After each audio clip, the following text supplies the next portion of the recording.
A maioria dos desenhos animados são feitos com o intuito de divertir o espectador e com isso gerar momentos engraçados que te fazem rir sempre que você lembra da piada. Mas e quando não é assim? E aquele desenho que você adorava assistir quando criança faz um episódio inteiro que te faz ter pesadelos à noite? Bem, é isso que iremos ver no vídeo de hoje, nos episódios mais sombrios em desenhos animados. Hora de Aventura, Segredos do Natal. Hora de Aventura foi um desenho simples por muito tempo e isso funcionava bem na época. Dois amigos contra um vilão cartunesco que sequestrava princesas. Tudo seguia um padrão, você gostando ou não. O Rei Gelado era um reflexo disso. Um antagonista bobo, fácil de rir, fácil de ignorar, sem você realmente precisar o levar a sério como vilão. Até que de repente esse episódio acontece. Durante um especial de Natal pra lá de aleatório, Finn e Jake encontram uma fita antiga pertencente ao Rei Gelado. No começo parece mais uma piada do desenho, mas quando a fita começa a rodar, alguma coisa não estava certa. Meu nome é Simon Petrikov. Eu estou gravando essa fita para saberem a minha história. Eu nunca acreditei em coisas sobrenaturais, só que sempre tive uma queda por superstições. Mas tudo mudou quando entrei em contato com esse item. Levei para casa e mostrei para minha noiva Beth. Eu botei na minha cabeça de brincadeira, só pra rir um pouco. E foi aí que começaram as visões. Eu lutei, eu gritei até que percebi que não era real, era coroa. Eu tirei rápido. A voz é diferente, o tom é diferente, e por pouco você percebe o que estava acontecendo. Aquilo não era um velho louco que sequestrava princesas falando, era um humano. Um humano que perdeu a esposa, que não tinha noção nenhuma do que estava acontecendo com a própria mente e de que lentamente foi perdendo a memória. Essa cena destrói completamente a visão que você tem do Rei Gelado ser alguém malvado, e ele passa a ser um personagem gostável de certo modo, alguém que você se sensibiliza. O passado dele só fica mais sombrio quando descobrimos que ele foi um sobrevivente da guerra que perdeu sua sanidade para proteger alguém que amava. Depois dessa cena, você nunca mais consegue olhar para o personagem com os mesmos olhos, e saber da existência dela antes de assistir I Remember You é definitivamente uma experiência. Não é o tipo de coisa que você espera encontrar em um desenho infantil, e muito menos num especial de Natal. Steven Universo, Tempestade no Quarto.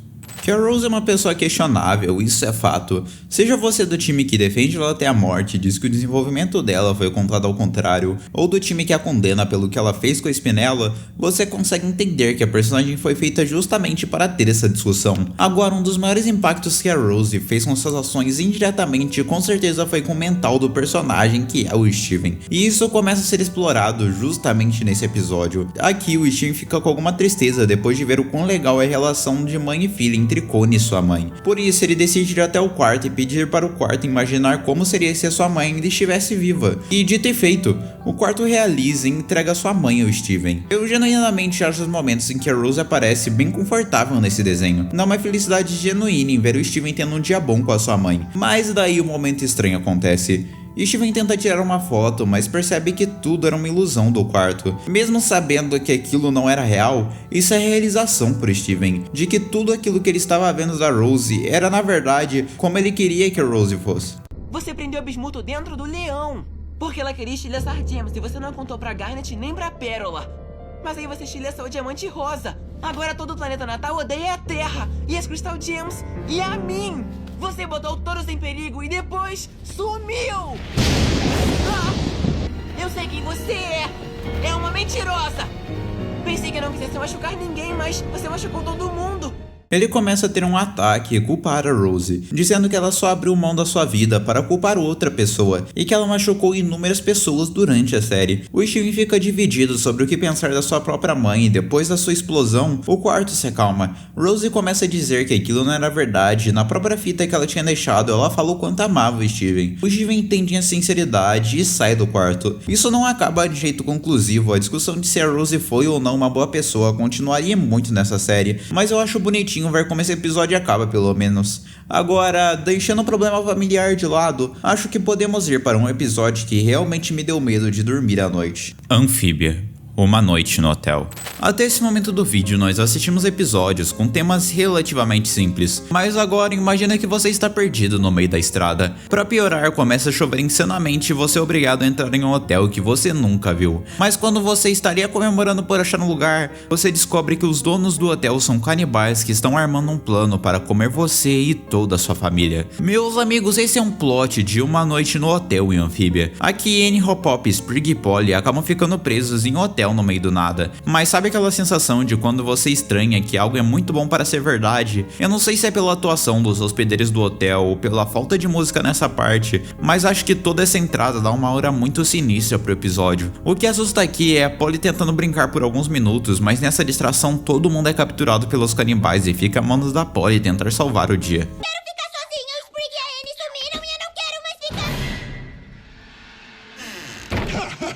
Procurei você por toda parte. Hã?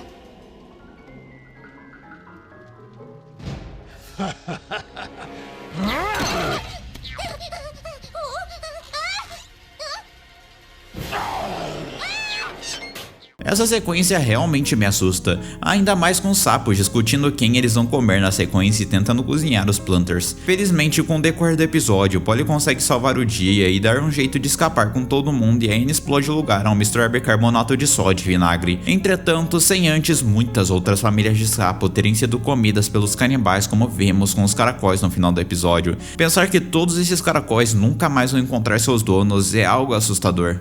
The Owl House. Watching Dreaming.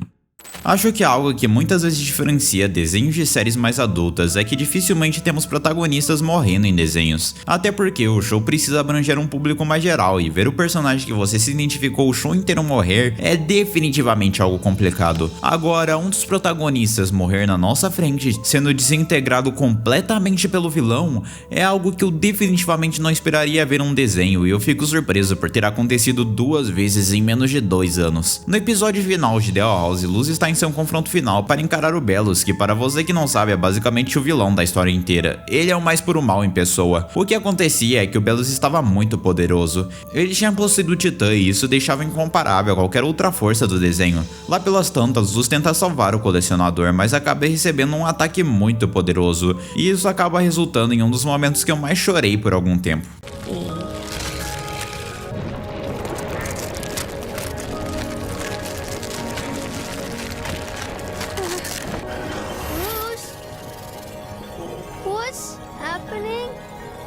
Ida, King, looks like we're gonna be split up again. I feel like I should be used to this feeling by now, but I still don't know what to say.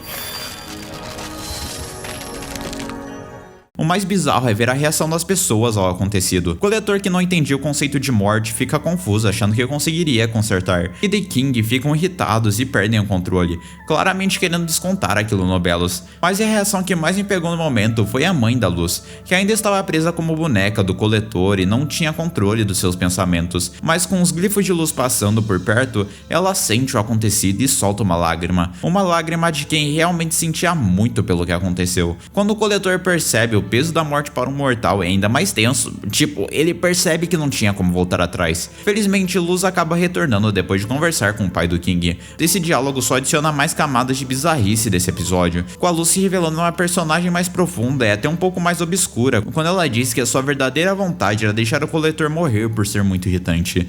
De qualquer forma, falando em momentos obscuros, acho que devemos ir para talvez o momento mais obscuro dessa lista. Over the Garden Wall, a Fera.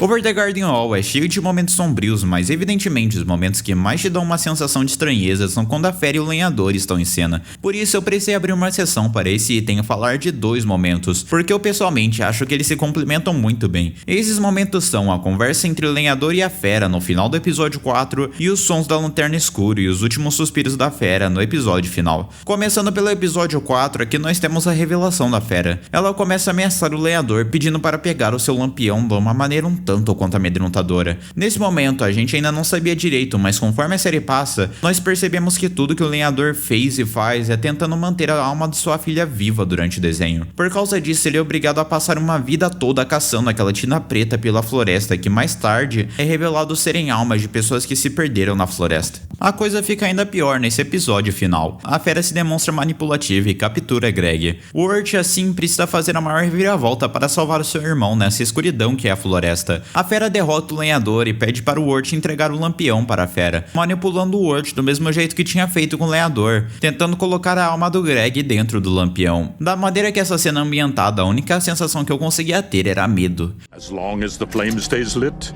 he will live on inside. Take on the task of lantern bearer, or watch your brother perish. Wait, that's dumb. What? That's dumb. I'm not just gonna wander around in the woods for the rest of my life. I'm trying to help you. You're not trying to help me. You just have some weird obsession with keeping this lantern lit. It's almost like your soul is in this lamp. No fim, o Urt consegue perceber tudo e derrota a fera, descobrindo que quem tinha alma dentro do lampião era a própria fera. Mas bizarramente, a escuridão sequer consegue acabar ali. Até a cena do lenhador tentando superar os seus medos continua tensa. A fera continua tentando manipulá-lo e ainda por cima temos a revelação bem sinistra de como a fera aparece por dentro. Avatar, a lenda de Aang. Dominação de sangue. A Mestra dos Fantoches é provavelmente o episódio mais macabro dessa lista. Até o momento nós só analisamos episódios que apesar de tudo tiveram finais felizes. Mas agora esse episódio não acaba nem de longe com um final bom. O episódio começa e meio que um especial de Halloween para o desenho. Então os personagens fazem aquele clássico e contam histórias assustadoras entre si. Mas o que assusta é quando uma senhora aparece convidando o grupo para ir até a sua casa para que eles não passassem frio. Por 60% do episódio a senhora se mostra uma pessoa bem gostável, mas as coisas vão lentamente piorando. Tudo começa quando descobrimos que ela era uma dobradora de água que tentou defender a tribo de água a qualquer custo, mas foi capturada nos seus últimos suspiros. Katara, de primeiro momento, fica feliz, e mais feliz ainda quando a velha diz que tinha uma técnica para ensinar a dobradora. Mas a coisa começa a ficar suspeita quando ela encoraja Katara a pegar a água das plantas, que, olha, é algo que começa a dar medo de até onde essa velha iria. As reações dela são tanto quanto suspeitas, minimizando o ocorrido, dizendo que eram apenas flores fracas. Paralelamente a isso, estava rolando boatos de uma bruxa sequestrando pessoas na cidade durante a noite de lua cheia. Tudo piora quando Aang, Sokka e Toph descobrem que a Hannah não só prendeu as pessoas para morrer dentro da montanha, como de alguma forma ela tinha possuído eles. Hannah revela a Katara seu segredo supremo. Durante os anos que esteve presa na cadeia, ela começou a desenvolver uma técnica suprema para escapar, e percebeu que ela conseguia dominar qualquer resquício de água. De início, ela foi treinando sua habilidade de água dentro de ratos, mas rapidamente evoluiu até finalmente conseguir dominar sangue, e esse sangue vinha de dentro dos humanos, assim armando a sua escapada. O que chama a atenção é o sangue frio da Hannah e a habilidade para fazer isso. Katara percebe o quão sombrio era controlar os outros e diz que não gostaria de aprender essa habilidade, mas a velha fica brava e começa a controlar a Katara usando seu sangue para dominá-la. Felizmente, Katara também era uma dobradora e conseguia se controlar, mas Aang e Sokka não, e a situação rapidamente vira uma batalha 3 contra 1. Incrivelmente, Katara consegue virar o jogo, mas no auge do episódio, com cada um apontando uma faca para o outro, Hannah consegue fazer os dois se chocarem. Não machuque os seus amigos, Katara. E não deixe que eles se machuquem.